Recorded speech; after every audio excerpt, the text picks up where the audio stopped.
Message serialization in MQ-Persist begins with frame construction. Each message enters the serialization pipeline through the intake buffer, where it undergoes format validation against the schema registry. The intake buffer maintains a fixed allocation of 4096 bytes per message slot. Once validated, the message is marked with an internal state flag indicating readiness for encoding. This process occurs synchronously during the append operation. The encoding layer supports three primary formats: binary, JSON, and protocol buffers. Binary encoding applies variable length integer encoding for numeric fields, reducing per message overhead by approximately 18%. JSON encoding preserves human readability at the cost of increased storage volume, typically between 2 and 3 times the binary representation.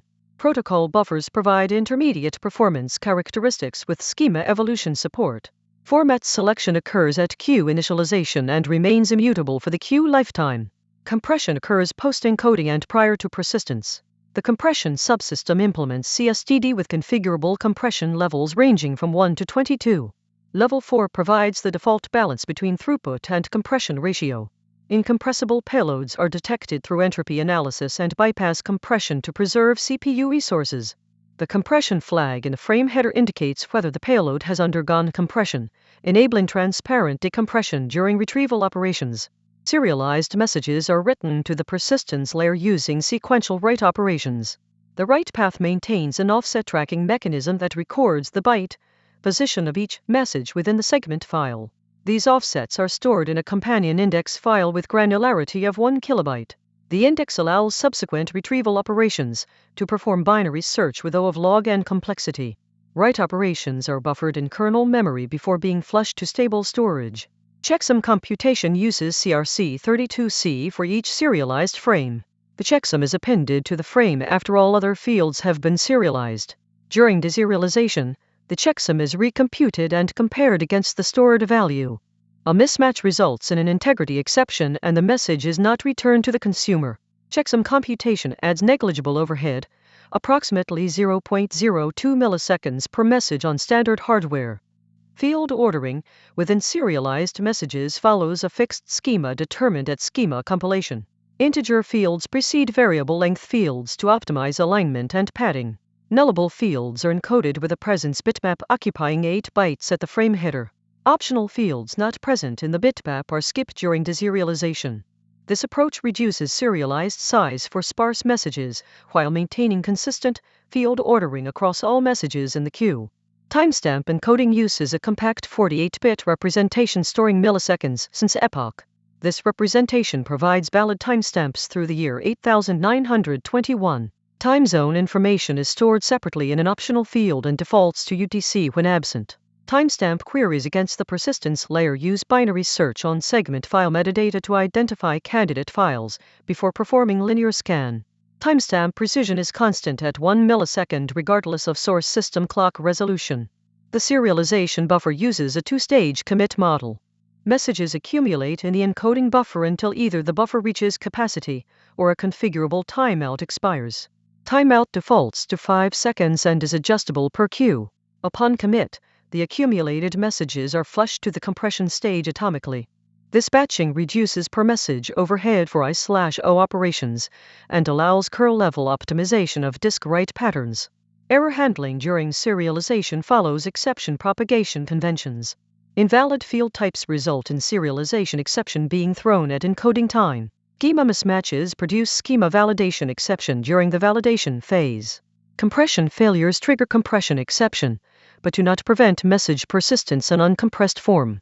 All exceptions include error codes, message text, and stack traces. Exceptions are logged to the system logger before being propagated to the calling application. Deserialization mirrors the encoding process in reverse order. The persistence layer reads the serialized frame from disk or memory cache. The checksum is verified before processing continues. If compression is indicated, decompression occurs. The frame is then parsed according to the schema to reconstruct the original message object. Field ordering determines parse sequence, and nullable fields are checked against the presence bitmap. This process completes in constant time regardless of message complexity. Memory efficiency during serialization is maintained through object pooling. The serializer maintains a pool of reusable encoder objects initialized at startup. When a serialization request arrives, an available encoder is obtained from the pool. After serialization completes, the encoder is returned to the pool for reuse. This pattern eliminates repeated allocation and deallocation cycles. Pool size is configurable and defaults to twice the number of concurrent producer threads. Schema evolution is managed through version identifiers embedded in each serialized frame. The version field occupies 2 bytes and is incremented when the schema definition changes. During deserialization, the version is checked against the current schema version. If versions differ, a schema migration function is invoked to transform the deserialized message. Migration functions are registered in the schema registry at system initialization. Unsupported schema versions produce migration exception. Batch serialization operations provide performance optimization for high-throughput scenarios. The batch serializer accepts arrays of message objects and processes them collectively.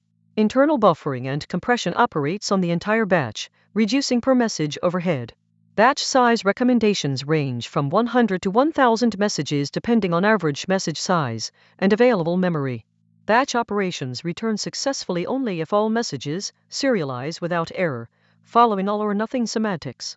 The serialization layer provides metrics collection capabilities. Counters track total messages serialized, failed serializations, and average serialization latency. Histograms capture serialization time distribution across latency buckets. Compression ratio statistics are maintained per compression level and codec type. These metrics are exposed through standard monitoring interfaces and can be scraped by observability platforms.